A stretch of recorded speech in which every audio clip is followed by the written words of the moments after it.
Okay, thank you. So hello everybody. My name is Igor, and I work at Ingenio.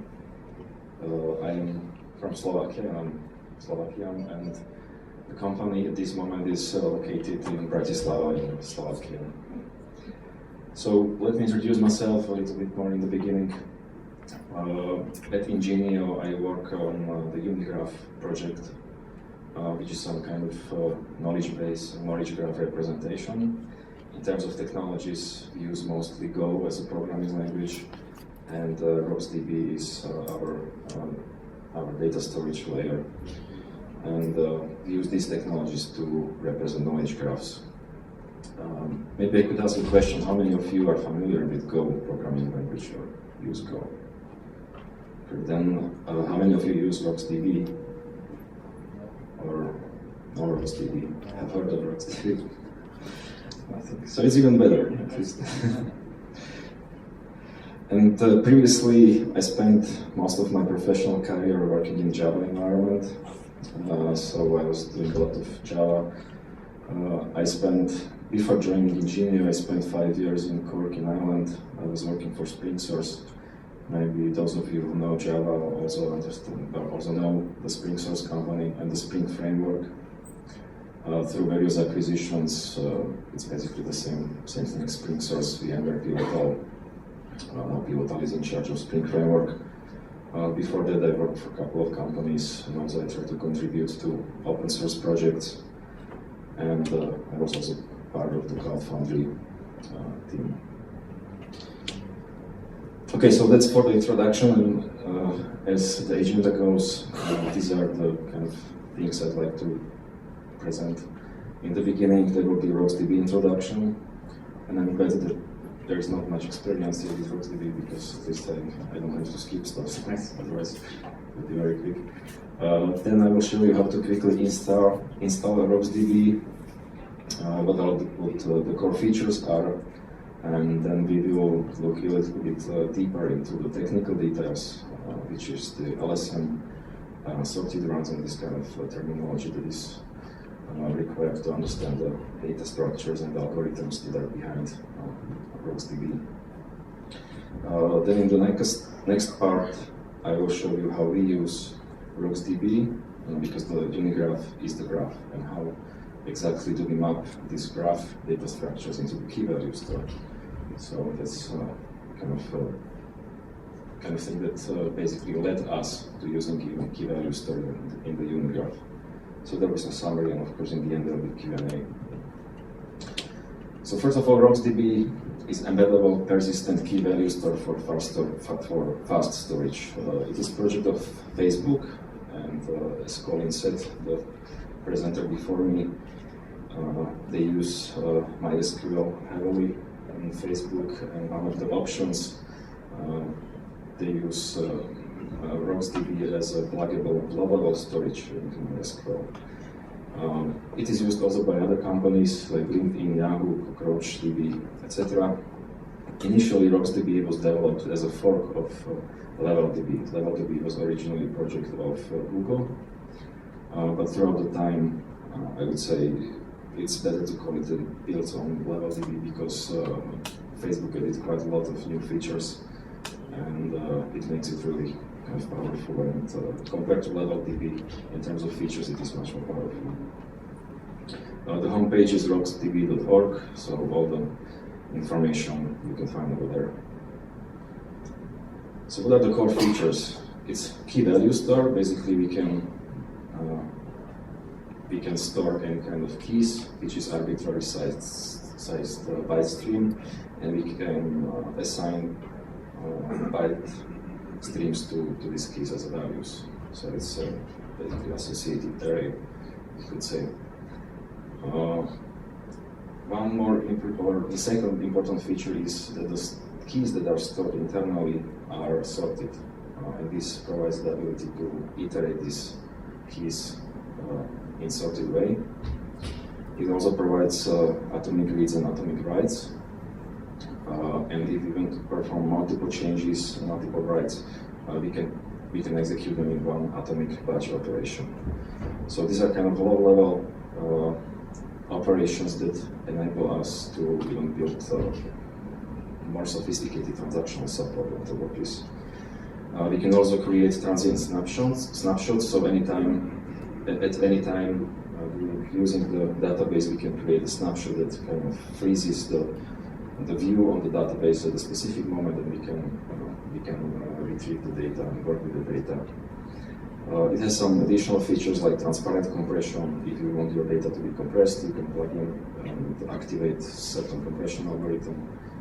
And entirely the architecture of RocksDB is very pluggable.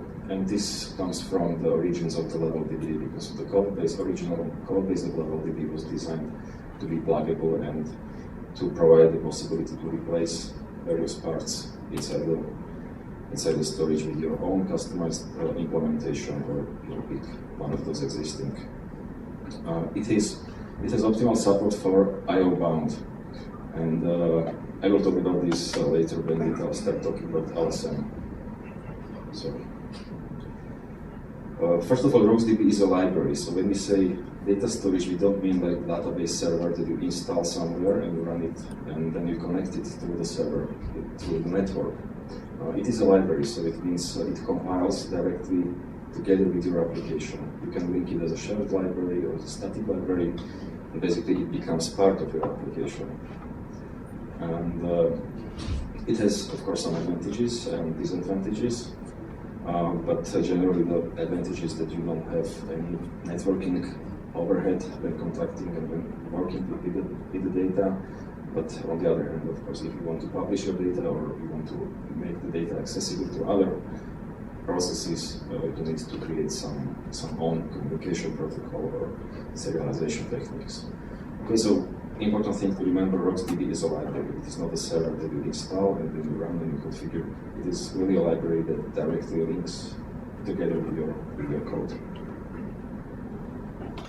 If you want to get started, basically here are the steps that should be needed. First, you need to clone the repository. The code is hosted on the Facebook or on the GitHub page under the Facebook user or organization. You can check out specific version, or you can build directly the master branch if you want. And you can build either shared library or static library, and then you can install. If you use OS X, there is an easy way. You can use Homebrew and you directly install these libraries into your system. If you want to use compression, then you should install some additional dependencies, because this compression is not handled directly by RocksDB, but rather than external libraries. RocksDB is supported on basically Linux, OS X, or Windows, so there is no problem with compiling on any of these operating systems. This is a very simple example in C++. RocksDB itself is written in C++, so you can directly include the header file, RocksDB, and on these couple of lines you can see the operations like opening the database, putting data into the database, and reading data from the database, and then closing the database. So it's pretty simple. Then once you compile, you can execute. And I think I can show you the demo. It's you see the code is exactly the same code. I have a compile script, so if I execute it,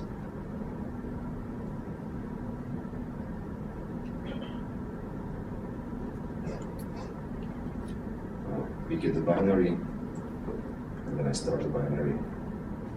It performs exactly what it does. So it opens the database. As you can see, first 3 lines are the options. So it says that I also want to create a new database. Then the next line opens the database, put rise value to the database. The get function reads the value associated with the key value, and then it just prints out. So the output you see value is basically value read from the database. In terms of the storage, I specified the directory, which is ./db. That means that I want to create a database in my working directory, and as you can see, it is created over there. So if I go inside the directory, this is all the data that are there, or all the files that are there. There will be many files created if you start working with RocksDB. You will see there will be, depending on the configuration, there might be even hundreds of various files. But just to give you some hint, if you want to analyze something or to check the configuration parameters that were used when creating the database, the place to start is to open this log file. And it contains basically all the information about the version of RocksDB that was used, configuration parameters, like you can see the created missing parameter, for example, we used in C code. It's directly stored over there. So it really shows you what the defaults, if you didn't specify any parameters, what the defaults were, and it also helps you understand like, what's going on and how exactly the database was configured and created.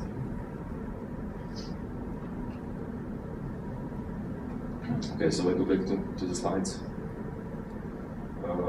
As I mentioned, RocksDB itself is written in C++, but there are many language bindings available for other languages. First of all, it is Java. I would say that Java is some kind of first-class citizen because Java is directly developed by Facebook. So in the source base of RocksDB on the GitHub, there is specific subdirectory related to Java, and you can use RocksDB directly from Java. Then there are some other third-party bindings for Python, Node.js, etc. In Ingenio at Unigraph, we use for Unigraph we use code bindings. We have a special fork of one of the code libraries that is available, and just mostly for the stability and some additional features that we are using. So for these purposes, but I would say like 99% it is exactly the same as the original. So RocksDB exposes C API. So it is written in C++. C++ API is the main API, but it also wraps the C++ API and exposes functionalities through pure C API, so you can link your C applications even against RocksDB. However, this API does not fully cover the original API. There are some options that are missing, so you might in some cases miss some options like comparing options that is available in C++, but it's not available in C. But you can still work around it somehow. But just to be aware, if you start using C API, not everything might be available as it is required in the documentation. Okay, now let's have a look at the internals. RocksDB uses log-structured merge tree data structure. It's LSM. I don't know, can I ask you, is anyone familiar with this? So LSM is a data structure that was first published or described in a paper in 1996 by a group of authors in Acta Informatica. And it is used also in other products, not only in RocksDB, like HBase, MongoDB, Google Bigtable, Cassandra, Wiretigger, and I guess also many others use this data structure. It's basically an alternative to B3. I'm not sure. I think that DB uses B3. DB as a low-level storage for MySQL uses B3. So when you plug RocksDB into MySQL, you will have this LSM data structure. So now let's have a look how LSM works. I hope I will not go much into the technical details, but just give you the feel why RocksDB is different, why LSM is different. LSM basically tries to use the capability of disks that are much faster in terms of performance when doing sequential reads and sequential writes. Random reads and random writes are not very fast, especially compared to sequential reads. So LSM tries to use this feature of storages and try to use as much as possible the sequential reads and sequential write operations. So let's define a couple of terms to understand, to have the common terminology. In the beginning there is a sorted run, like a term, but sorted run is something very simple. It is just a sequence of ordered keys, and the sequence can be of any length. And that's it. So in the picture over there, it is represented by the red square. The black, or red rectangle, the black squares in the middle represent the specific keys, and these keys can be grouped together into multiple files. So we can have one sorted file, one sorted sequence of keys. They can be segmented into multiple files, but altogether they form one ordered sequence of keys. So this is just a generic term. A mem table is sorted run in memory. So if we have sequence of keys that is stored in memory, then we call this mem table. Of course, it doesn't make sense to talk about multiple files in this case, but in terms of the property of sorted keys, it holds. So mem table is sorted run in memory. And then there are levels. Level 0, level 1, level 2, etc. Levels are stored on disk. So level 0 is the first kind of level that is stored on persistent disk, and in terms of representation, level 0 basically is several sorted runs. Level 1 is below the level 0, etc. I think that if nothing from this you remember, just remember that sorted run is a sequence number of keys, and mem table is the memory representation. And everywhere you see a L something or some number, it means that it is stored on the disk. In terms of the hierarchy, this is what it looks like. So we have mem tables that are blocks or sorted runs that are kept in memory. Every write operation goes directly to the mem table.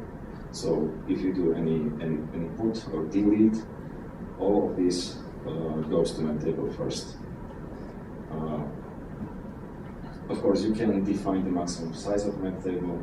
If you reach the limit of the size, then the mem table is created, some kind of new generation of mem table. The old one is kept in memory, but it becomes immutable, so you cannot do any additional write operations, etc. So every write operation creates some record in the mem table. Once the mem table is full, another mem table is created, and you can have several mem tables in the memory.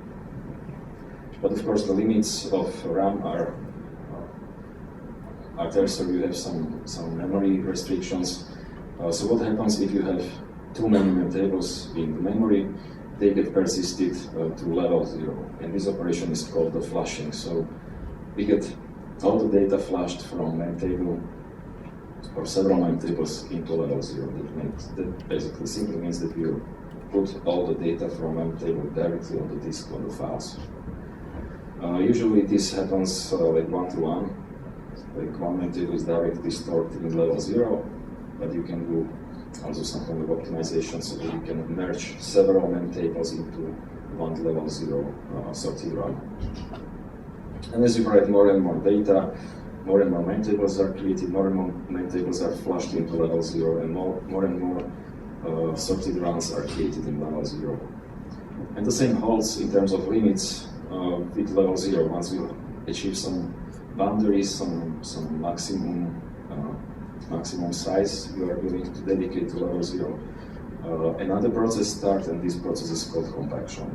So similarly as with mem tables from flushing mem tables to level 0, compaction performs basically merges all of the sorted runs in level 0 and puts them into level 1. The difference between level 0 and level 1 is that level 1 contains just one sorted run. Okay, so there are not multiple sorted runs anymore. It is all merged together and is kept in one level.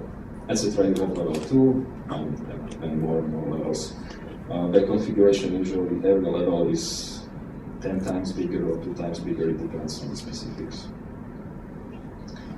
In terms of operations, what happens if we have data in such a structure? Write is simple because write goes always to mem table. But in terms of reading, it gets a little bit more complicated because basically you have to check every sorted run that exists in the hierarchy to see what the value for the specific key is. So if you do the get operation, first the main table, that is the youngest, is checked. If the value is there, then the result is returned. If it is not there, then another main table is checked, etc. If the value is in none of the main tables, then you have to go to level 0 and check all the sorted runs over there. And if it is not there, then level 1 and continue. This contributes to something that is called like the read amplification. So every read for just one value requires multiple reads on the system. Either it is checking the memory or checks on the file system with the levels. But if you configure blown filters, they help quite significantly because they can tell you at least if the specific key is present in the given sorted one. So I don't know if you're familiar with blown filters. Are you? It is basically some kind of structure that helps you identify if the specific element is contained in the set. And the answers you get from these blown filters is that it is no, and you can be sure that the element is not there, or you get the answer maybe. In that case, you don't know, but you have to check if the element is there. Okay, so as you saw, there are many things that appear in this structure. There are main tables, there are level 1 sorted runs, level 1 sorted runs, etc. And you can configure a lot of stuff here. You can configure the size of the main table, you can configure the number of main tables, you can configure how many main tables should be merged together before flushing to level 0. You can also configure in terms of the real operations how many threads you want to dedicate to such an operation. You can also configure, because all the data that are kept in main table are basically lost if you turn off your system. So you can configure if you want to use write-at-head log or if you don't want to use write-at-head log. And similarly with level 0, you can configure how many runs you want to use or you want to keep before you start compacting them into level 1. So you can define something like the compaction trigger, and you can define number of levels, target size of file. So all these parameters, it's like hundreds of various parameters, and it is not easy to find the best optimal set of parameters for the specific use case. So first of all, if you decide to use RocksDB and you decide to use it for some kind of large amount of data, you should maybe in the beginning try to identify what are you trying to use it for and what are you trying to optimize it for. You would use different set of configuration parameters if you perform a lot of write operations, and you would also use different configuration if you want to do read operations. And also it depends if you have CPU that has, let's say, multiple cores, so it is one core CPU, it also affects how much RAM you have, because everything is kind of related. So it is very difficult to say some kind of one single configuration that fits all use cases. That's why they decided at Facebook to create, or to help you at least a little bit. And in the options you can see a couple of helper functions. So for example, if you call increase parallelism function on options, it tries to configure all the parameters so that it increases number of threads, and these threads are then used in flushing, etc. For example, if you call prepare for bulk load, it also tries to optimize main tables. It, for example, disables automatic compaction, and it configures basically, it sets all of the options for you so that you can have better bulk load. And that's why I showed you also this log file, because when you call any of these methods, you don't exactly know what is going on there. And if you really want to know how the specific parameters were set, you just go back and open this log, and you have all of these parameters over here. So if you're interested, like what is the size of the main table, what is the number of main tables in memory, you can all find it here. like if you know what the libraries are used. I don't know, just give you some example. For example, this parameter write buffer size defines how big the mem table should be. Write buffer number says how many mem tables I want to keep in memory, etc. So at current time, the snappy compression algorithm was used. Okay, I don't want to go too much into details. It's probably not worth this time, but just to give you some hints. Okay, so what are the other features of RocksDB? You can customize memtable implementations. By default, we mentioned that memtable should be represented also as a sorted run, but in some cases you might find useful using just an unsorted vector. If you do a lot of write operations and you don't read, it is okay just to use the vector and sort the data only during the flush. There is another quite interesting feature called column families that helps you kind of divide and shard your data. There's support for backups. You can also start the database in read-only mode, meaning that you can access the same file system storage from multiple processes. Otherwise, if one of the processes uses the write operations, it can be only this process, but you can have many others that perform just the reading operations. You can define your own compaction functions and much more.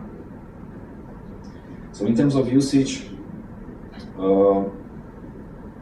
MySQL, or at Facebook, they have a MySQL version that is using RocksDB.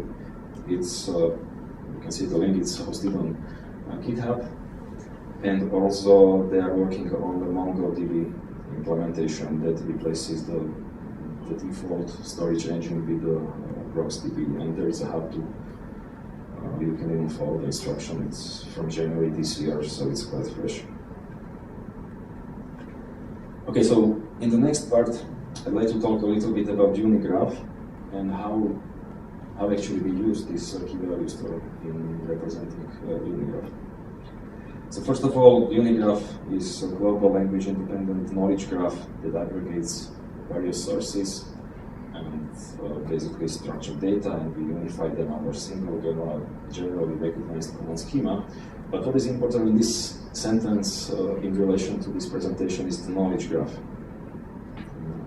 Okay, so knowledge graph basically is a graph, as you can see in this picture. There are many entities showing up, and there are relations between them. Like you have people, you have companies, locations, and it is basically a graph. Nodes represent those entities, and edges in the graph represent the relation between these entities. So it is a graph data structure. In graph data structure, we have two elements, nodes and edges. And in a directed graph, it looks like this. There is a node A, there is a node B, and there is an edge between these nodes, and the edge denotes some kind of relation.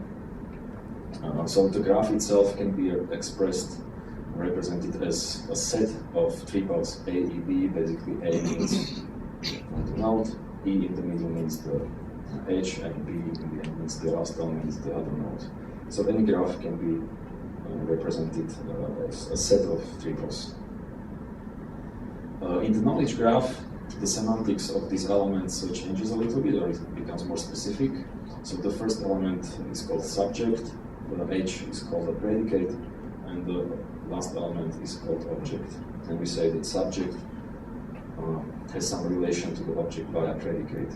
And as you can see on the examples, there is a graph that Peter speaks English, Peter speaks Estonian, Peter lives in Bulgaria, Bulgaria is part of the European Union.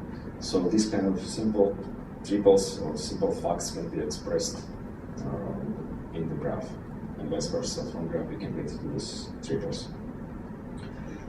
And when we were thinking about what kind of data structure and storage we'll be using the Unigraph to represent these kind of relations, the first thing that kind of was the driver for our decision was how do we do queries?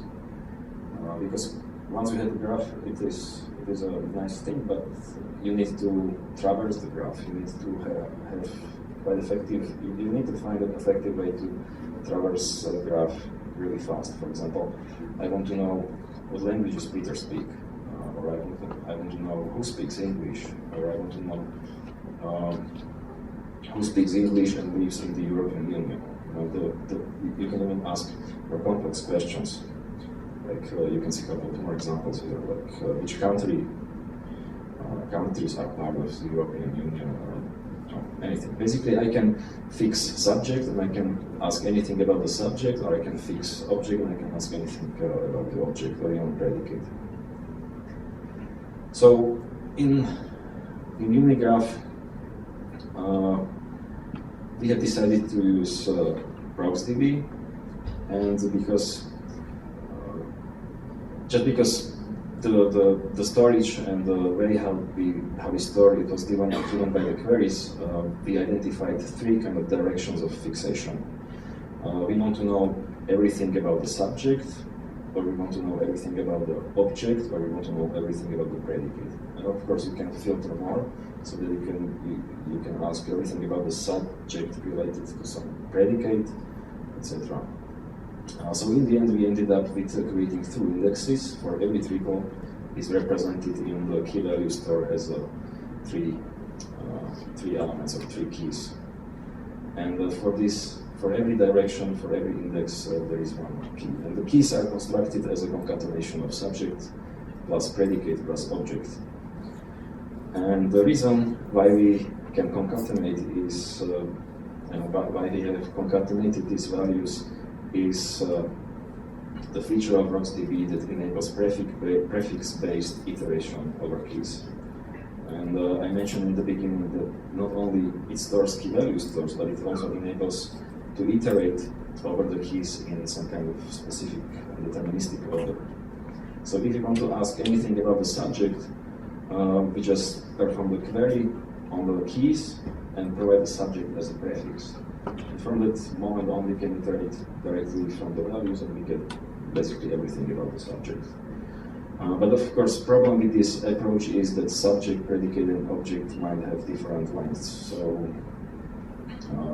you don't know exactly where in the key the subject starts, and when in the key or subject starts, where the predicate starts or where the object starts. So one of the solutions is to use hash, some kind of hash function that generates always fixed size representation of subject. So in this case, when you concatenate hash codes, you know exactly that first, let's say if you use hash that produces 16 bytes, you have first 16 bytes are subject, another 16 bytes are predicate and object.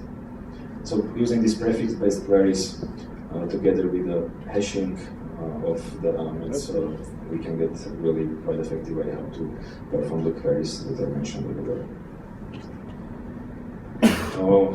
Okay, that's basically it. In terms of resources, if you're interested into the topic, I really advise you to check the link on the top. It is written by a guy called Mark Gallagher. He's the RocksDB engineer, and he worked for many years on MySQL. And there is a really very interesting video on Vimeo by him, and it's called MySQL versus something else. And he describes all of these features and all of these techniques that I also mentioned about the sorted runs, tables, levels, etc. So it is really interesting video. And also there are some development groups. Usually the development forums are handled on Google groups, but in terms of RocksDB, most of the communication is on the Facebook group, which is a little bit surprising. And even the owners wanted to push the communication back to the Google groups, but Google groups forum is not as active. So if you join the Facebook group, you can get all the latest information, of course Reddit and these kind of sources. Okay, so from me it's all. Thank you for listening to me. If you have any questions, you can ask now, or 2 minutes for questions.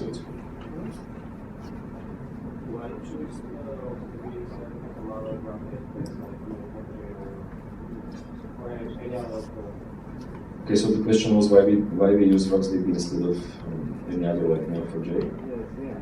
I'm repeating the question just because the recording is. The reason was that in the beginning we evaluated various options. We even evaluated Neo4j, but in the end, due to the amount of data we wanted to import, it was very difficult to use any of those existing. It was basically it consumed too much resources for us, and still like Neo4j internally also uses some kind of value store, and for us it was too high abstraction to go to. So that's why we wanted to go as low as possible and have basically everything in our hands. And another reason was that our entire stack is built in Go, so we try to kind of stick with the Go and not to mix too many various languages, especially in this core thing. I understand that it's embeddable database. How do you handle fault tolerance and history? Okay, so the question is, in this embeddable database, how do we tolerate or how do we handle fault tolerance? And basically that means that you have to do it yourself. It is really low-level storage. It doesn't solve any issues related to, I don't know, high availability or something. If you want to have high available system, you have to think of it yourself, how you want to create the architecture, and you just have the storages. If you want to have the replication, you have to create the replication so that it replicates, for example, data, or introduce some kind of load balancer that maybe shards data. But this is not what RocksDB solves. Yes, please. How do you handle hash collision? Because you said that in Unigraph you're using prefix hashes to search. You must be getting collisions. Yes, the question is how do we handle collisions in Unigraph because we're using hashes. So the truth is that collisions can happen. That's true. It depends how big the hash is.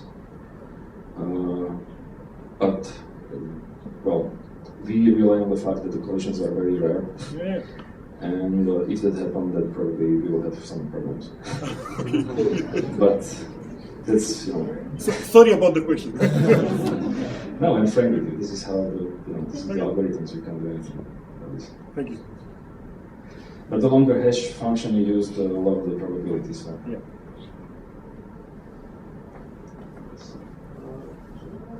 We shouldn't have known.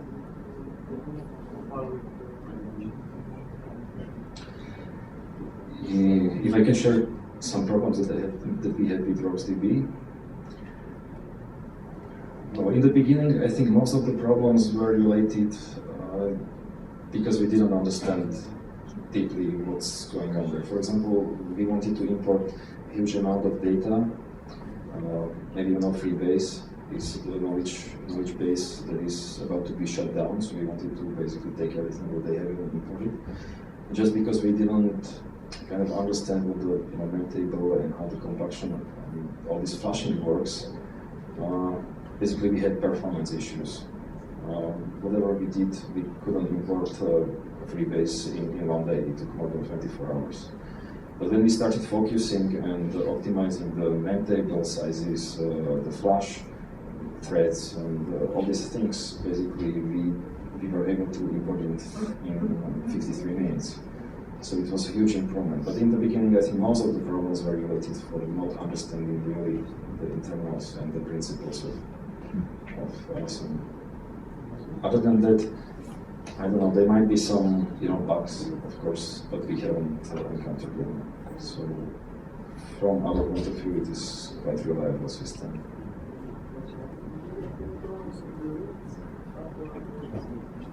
If we had any problems with the reads?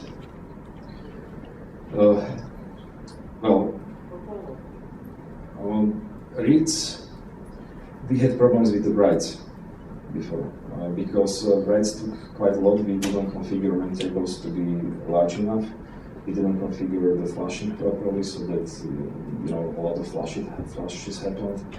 Then we had too small level sizes, and in that case, a lot of compaction was going on, and system basically become more focused on the compacting the data and trying to move the stuff rather than importing data.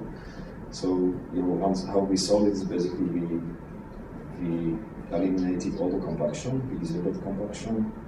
We just set main table sizes to fit exactly into the memory that we had, and everything went just to the level 0. And of course, it went fast. Everything was there, adjusted in the level 0. But on the other hand, read operation took longer. So because every read requires to check every sorted run at the level 0. But in that case, we manually executed or started compaction, and it also took a couple of minutes. But it was kind of two-stage process, rather than having everything go at once and really having it very slow. So we had just one import, bulk import, and then compaction, and then basically everything was there.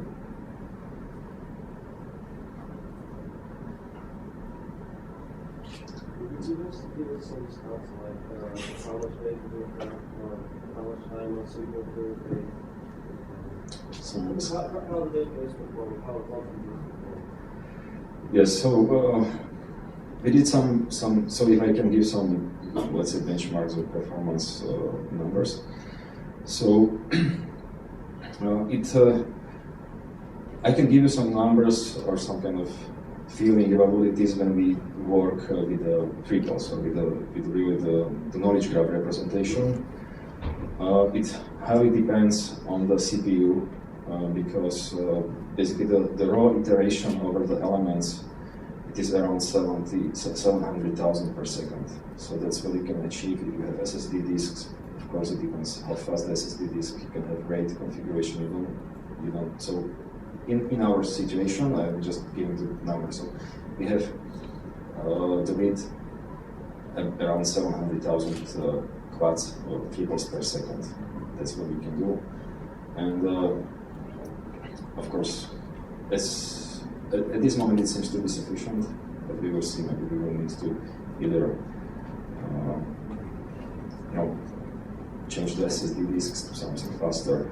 The advantage is that it really reads data sequentially, so it is the sequential reads are very fast, and also the iterations are very fast because they are already sorted and there is not many runtime reads.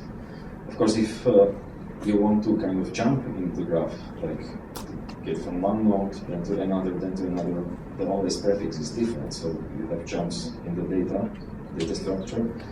And just out of curiosity, we did a comparison between solid drives, flash disks, and spinning disks. And the difference was huge.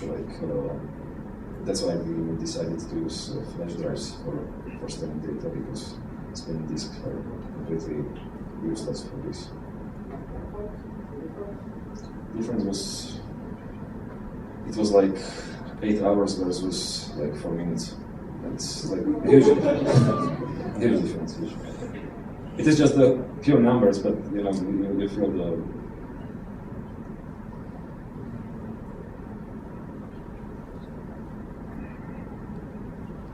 One more question. One more question.